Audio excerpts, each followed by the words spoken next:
Welcome to the Well Woman Show, where we interview women executives, leaders, and entrepreneurs. And you're listening to the Well Woman Show, where motivated women achieve fulfillment and well-being. You're listening to the Well Woman Show. Take time for myself by coming to things like Well Woman Drinks. To be accepting of myself no matter what. Step away from judgment as much as possible. You're listening to the Well Woman Show.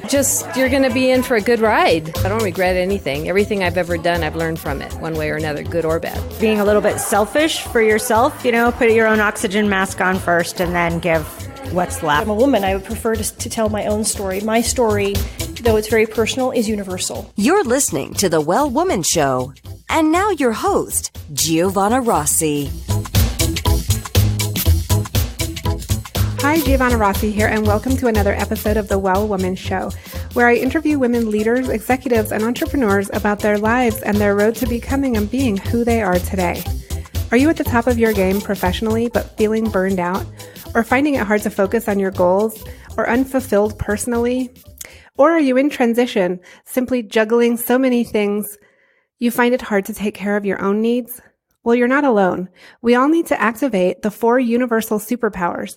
These are the internal strengths and abilities we all already have but don't use all the time. Superpowers can be cultivated, and they include awareness, intuition, action, and acceptance. Toward the end of the show, in a segment called Superpowers for Success, I ask my guest about her superpowers, and the answers will give you the strength, perspective, and power to live a well woman life. I'm so happy you're here, so thanks for tuning in. This episode of the Well Woman Show is brought to you by Collective Action Strategies, supporting organizations that support women and families, and by Well Woman Life Movement Challenge Quiz, your resource for living your best life. If you're in burnout or major transition, this is your time to figure out what's holding you back from making the changes you need to make in order to live your fullest, most joyful life. The cause of all of our challenges, personal or professional, can actually be rooted in the lack of internal superpowers and or external supports. Our Well Woman Life framework tells you which stage of the Well Woman life cycle you're in and what to do about it so you can truly live your best life. You can find out more at wellwomanlife.com/quiz. I'm so thankful for support from Natural Awakenings magazine in New Mexico, a monthly green, healthy lifestyle publication, and for support from High Desert Yoga, promoting optimum physical health, clarity of mind, and spiritual inspiration for all.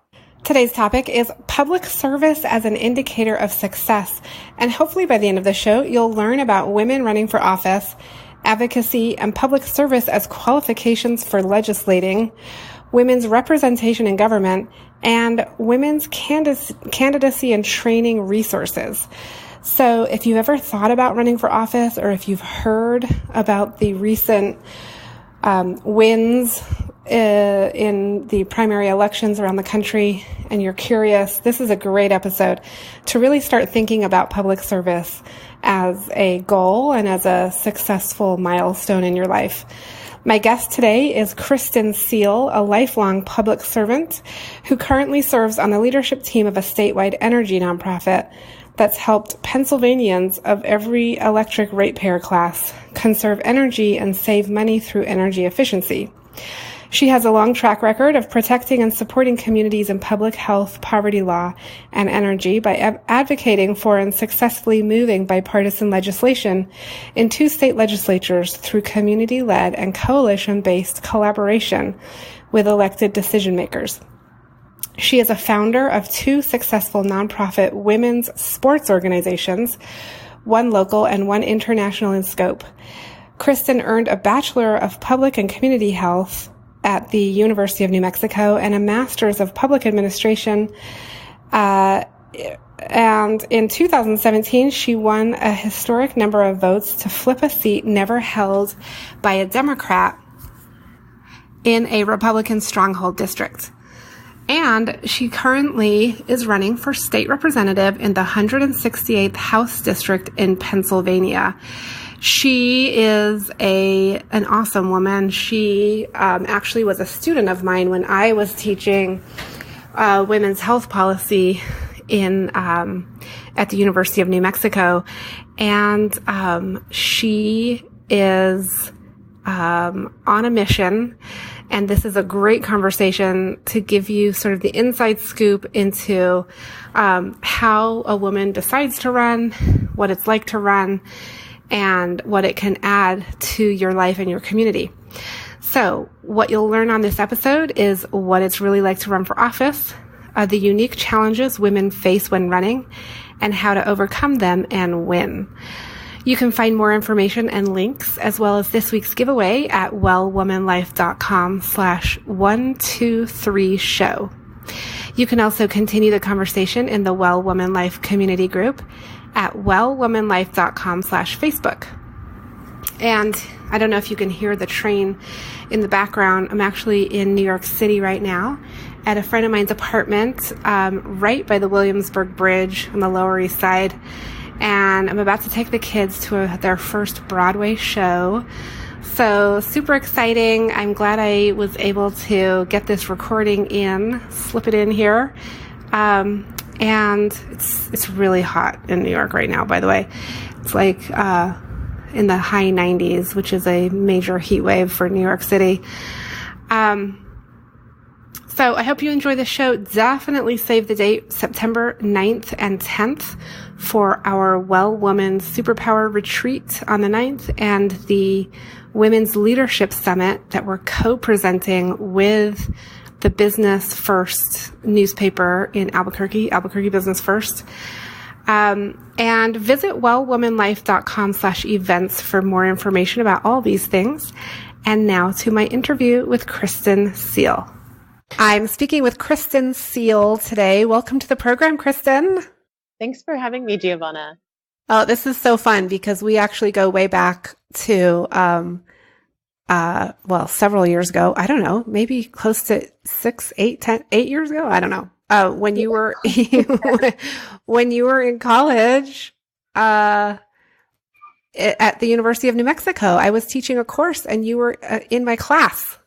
Yeah. And I would say that one of the 3 highlights of my entire career as a student at UNM was your women's health policy course. Oh my gosh. That's amazing. That's so nice to hear. It was a fun course. Yeah, we had tons of fun in that class, actually. We talked about all kinds of things that you're now actually putting into action. I'm so excited. So let's talk about that. In the introduction, I mentioned some of your background and your bio. But let's really dig into sort of, I feel like history is in the making. Like right now, we're going to be reading about this later, about how this moment in time was so crucial and critical for women, for people, for the United States, and for the world. And, you're part of it as someone who's running for office, and every woman who is voting and volunteering and being a part of any campaign, for these women is part of this movement and this history. And it's just a super exciting time. It really is. It doesn't stop inspiring me ever. And I got started by deciding in 2016, because I was living in the Philadelphia suburbs, that I would throw my hat in the ring and run to be a delegate to the Democratic National Convention, which was being held in Philadelphia that year. It just felt to me like it was going to be one of the most interesting election cycles of my lifetime. And I really wanted to be there up close and see if there's a way that I could participate and contribute. And from there, I got so excited and so inspired by all of the people that I met in caucus meetings at the DNC that I decided to engage my local Democratic Party, and I decided I wanted to run for something. And I was really fortunate that it was about to be a municipal election cycle when there was some seats opening up on a school board that desperately needed some change. And I applied to Emerge Pennsylvania, which is a national candidate training program that's in 25 states now, I think. Yeah, we have one here in New Mexico. I was on the founding board of it. That is fantastic. It is such a huge critical resource to women that are running. So I was really fortunate to get into an Emerge program for 2017. So while I was running for a school board seat, I had this incredible network of women and really strong training to become a strong candidate. And I won that race, but during the course of running, was asked to consider running for a state representative seat this year. And I think that the party leadership that asked me thought that I would quit my school board race. And I did not, because you can do both. So I hold a seat on the school board now. I'm an elected, and I'm really, really enjoying that service. And I've got a really fantastic network through Emerge and through other progressive organizations of women across the state and women across the country that I'm running with, and we support each other and encourage each other. And we're really well networked with a strong group of elected women that are helping us achieve our goals and just really supporting us all the way through. So it definitely feels like not just a moment, but a movement. We are an army of women across the country that are working together to do this. Yeah. And I just want to mention for listeners, there's some background noise and it's fine. I just want everyone to know that it is because Kristin is, multitasking, busy in your busy life. What are you doing? Like, where are you right now? So I'm in the University of Pennsylvania bookstore getting ready to have a meeting with the Electoral Committee of the Democratic Socialists of America, Philadelphia. They were a critical support and my first endorsement in this state rep campaign. And their Medicare for All canvass positioned them to be really good political canvassers. So this year, for the first time, they endorsed two candidates and did electoral canvass predicated on a Medicare for All message that myself and another woman who was running in Philadelphia, Elizabeth Fiedler, both strongly supported. And she is in South Philadelphia in the city. I am in a completely different area in the Philadelphia suburbs that is relatively white collar. And though the neighborhoods couldn't be more different, that Medicare for All message played at the doors everywhere we canvassed in a way that we couldn't believe. People are so receptive to this message, so ready for this message. And in every community we've been in, people are interested in talking about healthcare as a human right. So I'm really excited after we have this exciting conversation to make some more plans and strategize with this incredible team of volunteers that helped me win my primary. Okay, awesome. All right. So if we hear things in the background, it's just people talking in the bookstore where you are. And is there someone singing too? Is there? I think it's actually the piped in music. And oh, okay. Oddly enough, when we started, they were playing Cyndi Lauper's "Girls Just Want to Have Fun." Oh, that's appropriate. Yeah. Okay. So Kristin, tell me, what are, like, in terms of your message as a woman and as a candidate, what do you think is, most important for you to get across as a candidate and for other women running both, before the interview started, you and I were just briefly talking about in New Mexico, we just had a primary election and there were several primaries all across the country. And we just nominated Deborah Holland to be the first Native American woman to win Congress if she wins in November.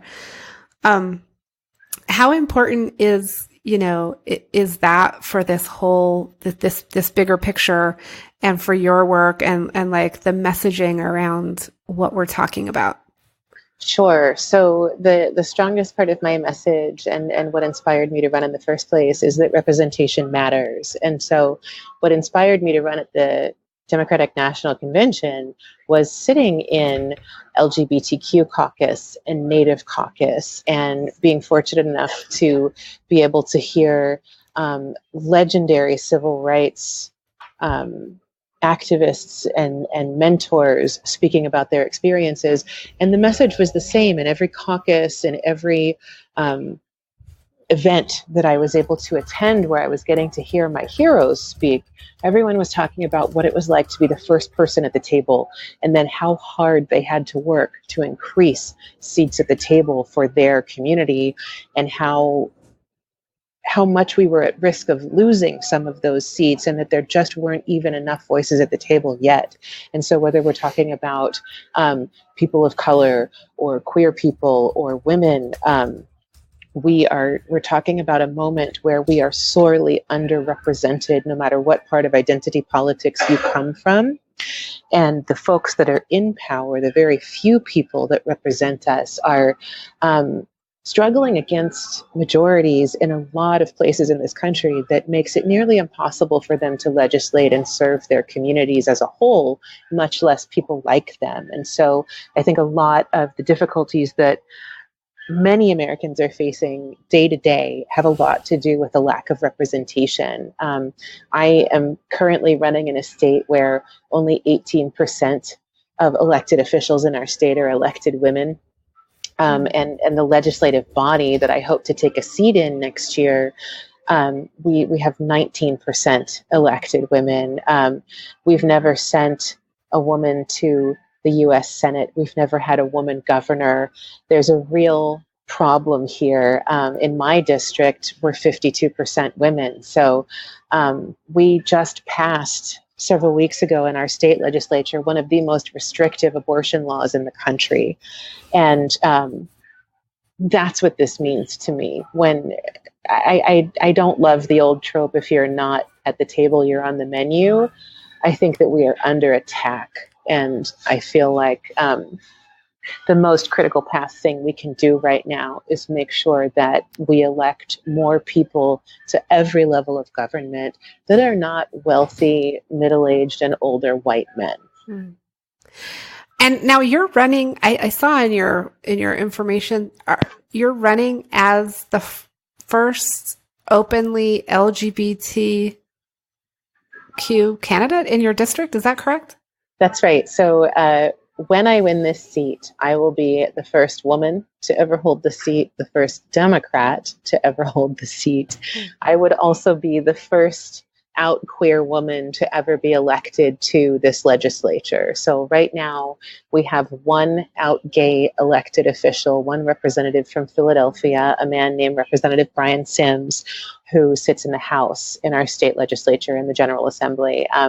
There are LGBTQ electeds all over our state in various levels of municipal office and judgeships, but we have one lone person that's out in the state legislature. And so there are several of us that are running for seats in the House this year. And we're very, very much hoping to have an actual LGBTQ caucus next year that's made up of more than one man standing alone.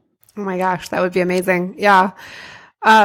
Because it's so hard to be the first or the second or even the third, but then when you get 2 or 3 or 4, then you can start, doing something like you said, like having a caucus.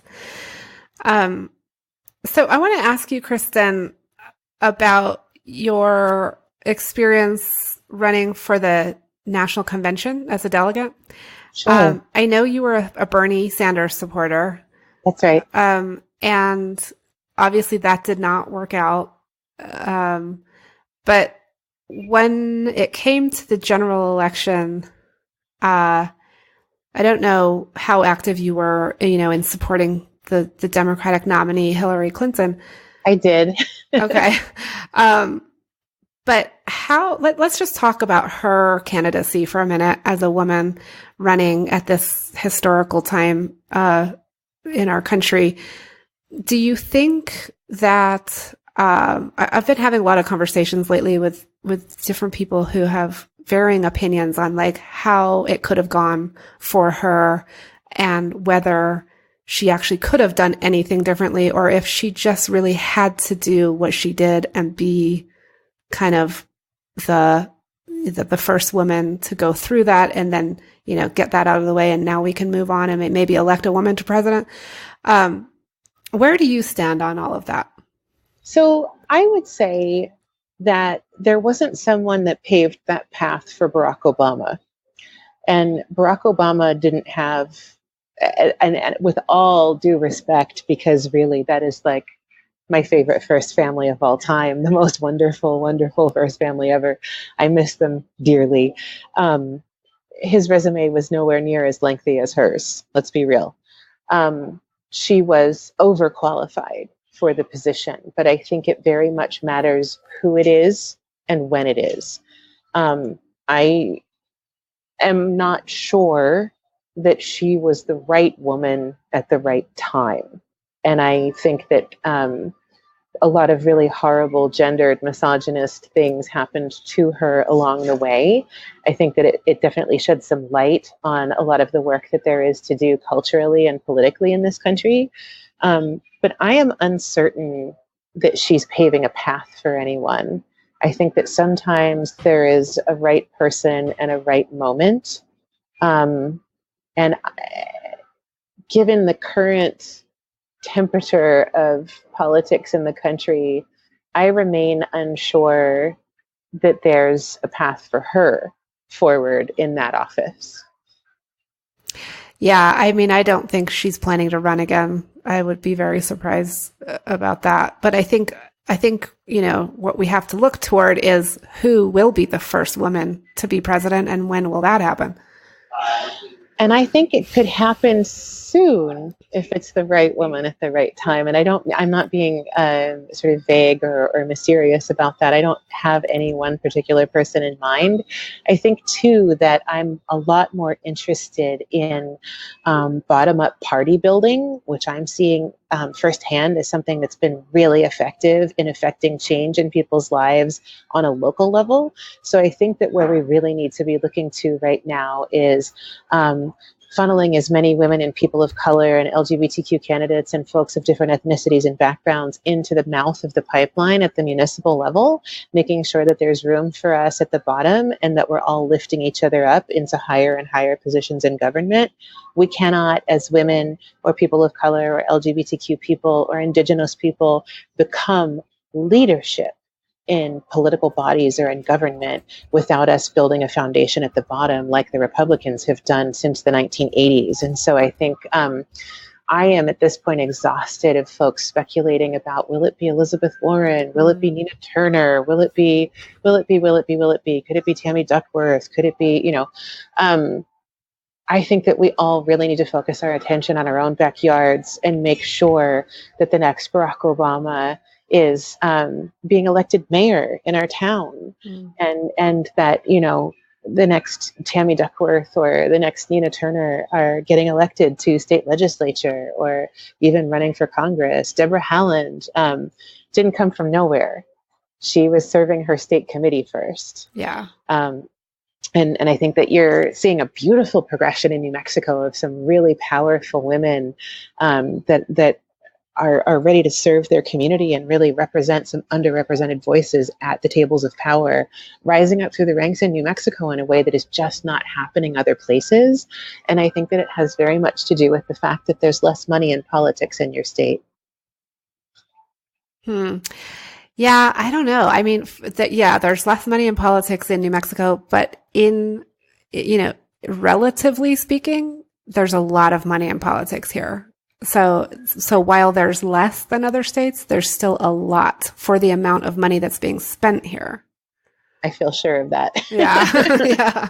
I think it's the same story everywhere, but there are people in other places that are trying to dissect, like, how did New Mexico get this together so well?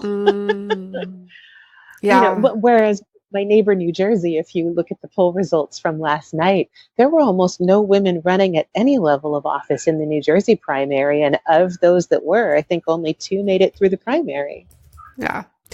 Okay. Let me just wrap up this questioning, this line of thought that I had about the presidential campaign and Hillary Clinton and women running for office.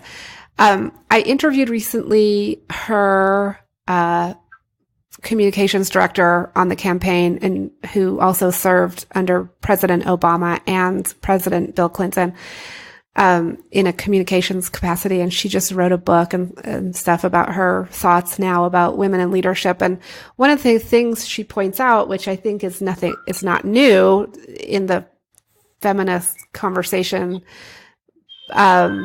is that women really need to bring themselves to leadership and not leave who they are at the door, which is what we have been seeing sometimes from women candidates. How do you feel about that? I think that you're absolutely right. I've been through a number of candidate trainings in the last few years, and one of the statistics that most of them share when it's a group of women candidates is how many times women need to be asked before they say yes to running for office. Mm-hmm. And I have a number of friends who are women that we've been running together in races for the last 2 years that are really tired of hearing it because a lot of us weren't invited. We invited ourselves to this. Right. We weren't the traditional people that anyone from the party would reach out to and ask to run locally. And so I think that one of the things that we try to talk to women about a lot locally is that the party is not some outside of you monolithic decision maker with a structure. On the local level, the party is you, and all that you have to do is show up. And there might be older people than you or folks that have been in that party for longer that aren't very excited about new people showing up and being energized and wanting to get involved. But we really do have to show up and be brave and claim our space. We are part of this. And, you know, whether or not you meet resistance, it's very much important to show up, not just for yourself as a leader, but to show up for your community as a leader. There are some of us that have skills that others don't. And if we've got the skills and the intestinal fortitude, we have to show up. But it's also important to show up as who you are, right? Like it's truly authentically who you are. If you're a single mom and you're bringing your kid to the meeting, that's who you are, and that's okay. And don't apologize for it, you know, or whatever the situation is, instead of this tired old practice of trying to pretend that we are men. I mean, or trying to act like men. It's just, we've got to do away with that. I mean, it's just, we're done with that. And I think that's where you're seeing all of the success of far left progressive women and other women that are unexpected winning races this year, is that people are learning quickly that being 100% yourself and sincere and authentic and claiming that space wins. People respond to that kind of sincerity and authenticity. And we also create paths for other women along the way. We discovered really quickly that it's important as mothers, for instance, that are running, to stand up and create a campaign that welcomes people's children, not just your own, but anyone else that might want to volunteer, and create infrastructure for single mothers who don't have as many family or childcare resources or partners to have the childcare that they need to be able to run. So while we're in the business of claiming our space and starting to build these power structures of our own, we are not only authentically being ourselves, but making sure that we're making room for everyone else that needs to be able to show up and do the work and be who they are. Yeah. Cool. I love it. Well, Kristin, we're moving into the segment called Superpowers for Success, and I want to ask you a few quick questions, kind of a lightning round of questions here that really helps give insight for listeners to really understand who you are, and also allows you to give some tips and advice and things that you've done and learned along the way that can help other women. So the first question is, what does success in life mean for you? Oh, success in life for me really is about service. It's part of my spiritual beliefs, as well as part of who I think I am intellectually and who my family is. So a fulfilling and successful life for me is fully predicated on having been of service to the people in my life and my community. Mm. Okay. And when did you know you were really good at what you do?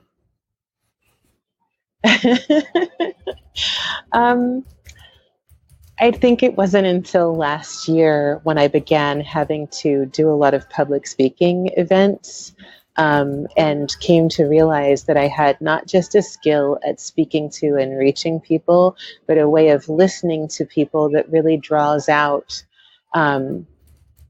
the essence of what someone needs or wants or needs to be heard. So I have a skill in communicating with people that really seems to facilitate people opening up and helping me to help them. Nice. Okay. And describe a personal habit that you have that contributes to your well-being. Meditation, hands down. Oh, okay. If I had not had a years-long practice of meditation, I'm really not sure how I would be surviving this year. Yeah, I remember, way back when we knew each other at the university, you had a meditation practice. So this has been a long time. And what does your meditation practice consist of? So for me, I came up in a Zendo and sort of a tradition, a lineage of Buddhism, Zen Buddhism, that is built around social justice and being of service in the world, and really specifically around using your life to serve. So I think that for me, a lot of my practice is in the world. It's not high on a mountain on a cushion in a Zendo. It is on the train on the way to work. It is in the midst of my work. It is while I'm listening compassionately to other people.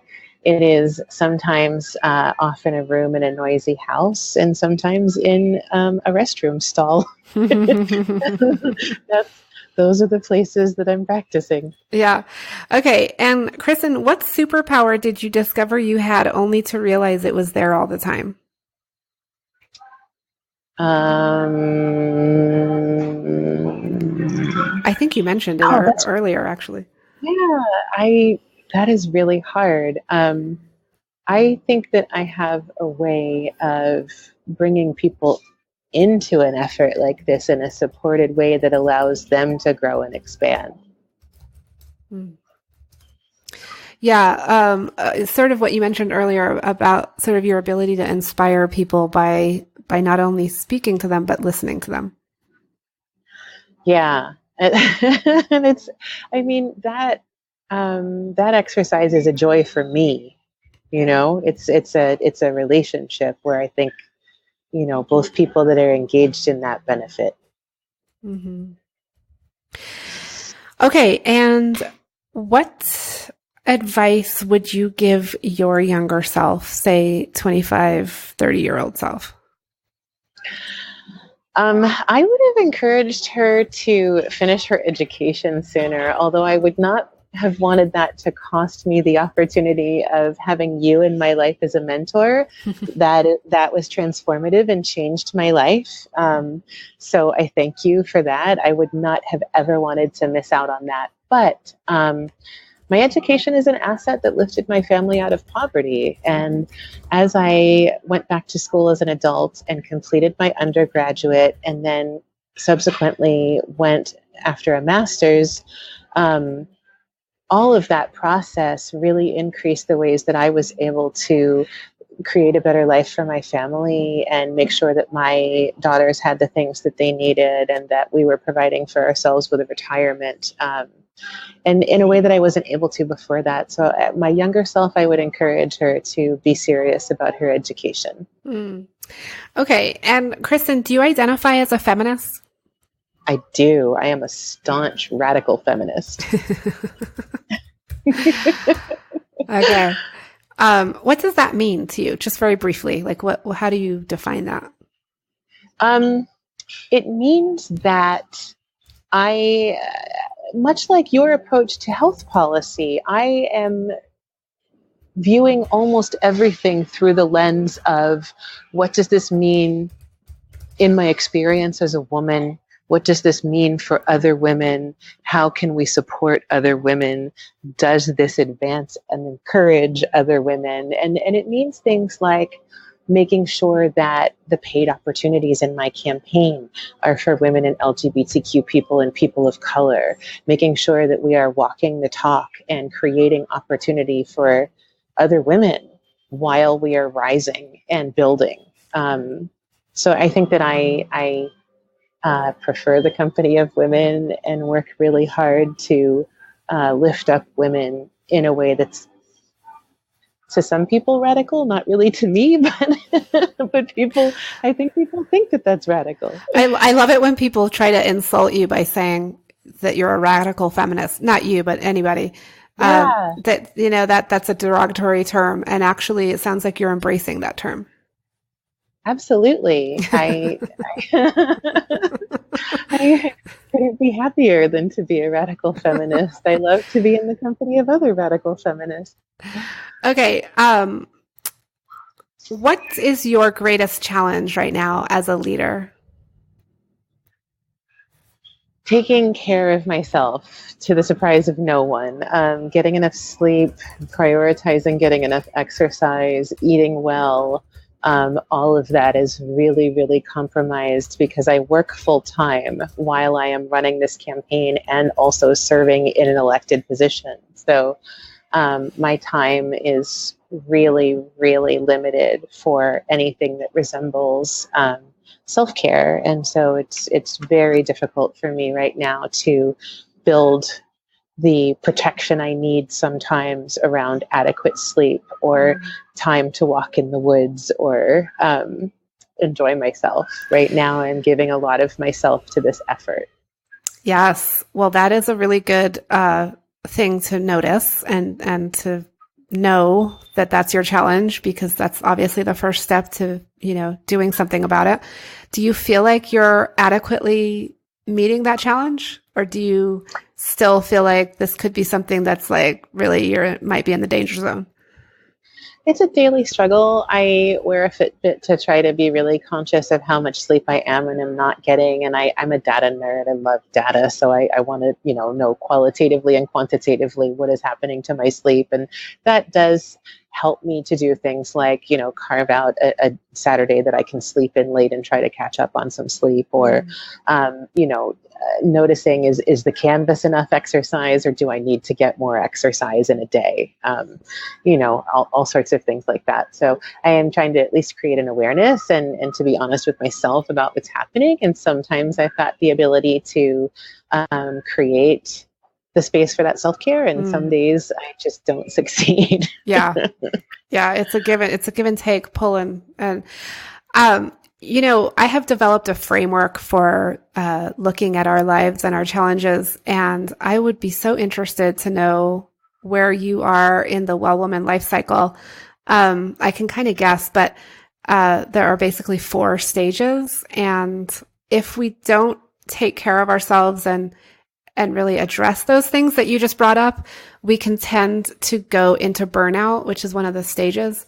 And so it would be very cool if you're up for this, yes, for you to do the well woman life cycle questionnaire thing. It's really easy and quick, but I would love to. Yeah, do it online and then share your results in our well woman group when your interview airs, and we can kind of have a conversation with you when this goes live. That would be so cool.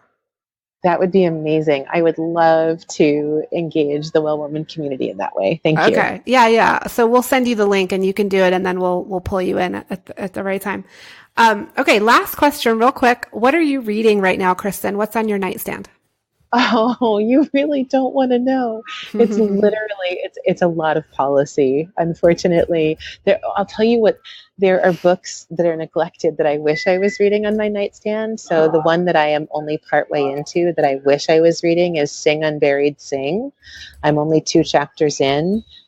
It's Jessamine Ward, and it's beautiful and amazing and makes me breathe differently when I read it. And I love it so much, but mostly I'm reading policy. That's funny. And so it's called Sing Unburied Sing. Okay. Sing Unburied Sing. All right. We're going to link to that in the show notes. We have this incredible list of books that our guests give us. And so I'm going to add that to the list.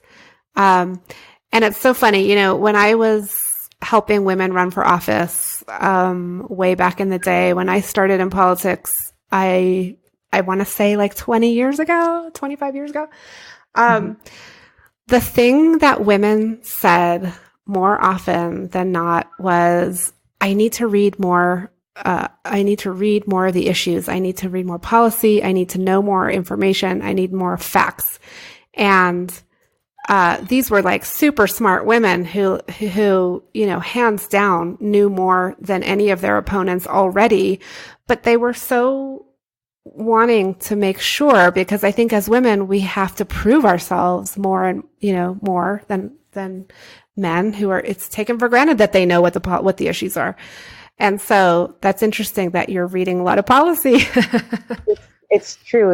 And it's been something that really gave me an advantage in this race, because the person that I was running against in the Democratic primary was just really out of his depth where these things are concerned. And it was a way that I was able to demonstrate over and over again publicly that I actually had the qualifications for the job. So the closer that I get to November, the more I'm going to be looking at, what do I want to do when I get there?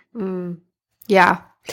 Yeah. And not forgetting to really pull in all the different parts of yourself and not feel like you have to be the expert on every single policy issue. Although I know that would be hard for you.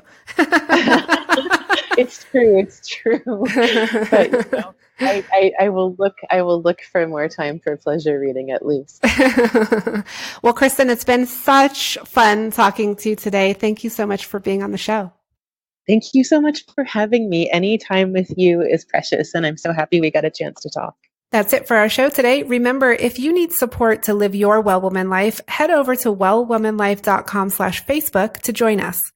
Our monthly live event, Well Woman Drinks, brings women together to share our successes and challenges as women, leaders, moms, aunts, sisters, and all the other roles we carry. If you'd like to attend a Well Woman Drinks near you, or if there isn't one in your city yet and you'd like to start one, email info@wellwomanlife.com.